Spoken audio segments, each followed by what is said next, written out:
Shalom. This week's Sedra is Sedra Mishpatim. In today's information age, the verification of facts borders on the absurd. It is ironic that at the same time that thanks to the internet, any piece of information can be had at a moment's notice, an article found isn't trusted until we know that the new facts are verifiable. Wikipedia is an incredible tool, but it is never trusted. While verification is noble, the loser in the information world is analysis. No longer a verification of facts performed through testing the idea or fact's logic, but through verifying its source.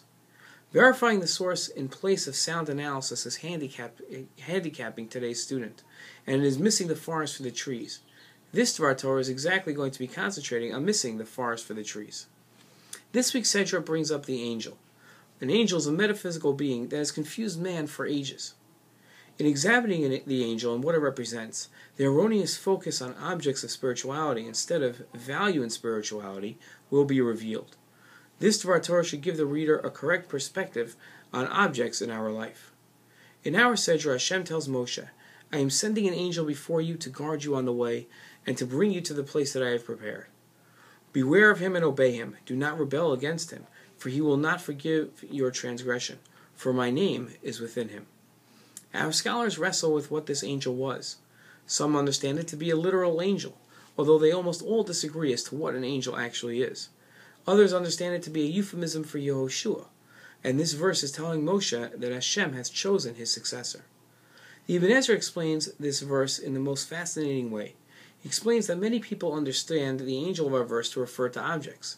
He specifically notes the erroneous idea that the angel was the Torah scroll or the ark, the cabinet that held the Torah scrolls and the tablets given to Moshe at Har Sinai. Previous opinions, not respected, had felt that it was these objects that would provide the Jewish people with protection. The Ibn Ezra continues his comments by stressing that it is only by observing the Torah and the mitzvos that the Jewish people merit God's protection. An erroneous focus on objects instead of values is harmful. This is echoed in the Rambam's comments on mezuzah, tefillin, and tzitzis, all objects which people also mistakenly think provide protection. The Rambam wrote, "Whoever wears tefillin on his head and his arm, wears tzitzis on his garment, and has mezuzah on his entrance, can be assured that he will not sin, because he has many who will remind him. These are the angels who will prevent him from sinning." In the same way that the mezuzah, tefillin, and tzitzis don't protect us, but rather our values do, and these just remind us of our values, so too the angel in the desert doesn't merit our protection, our values did. In the same way, analysis of ideas should be the focus and not the verification of sources. Today our focus should be on proper actions and Torah observance, and not on the objects of mitzvah. Objects don't bring us divine providence. Our character, our actions, and our Torah study does. Shabbat Shalom.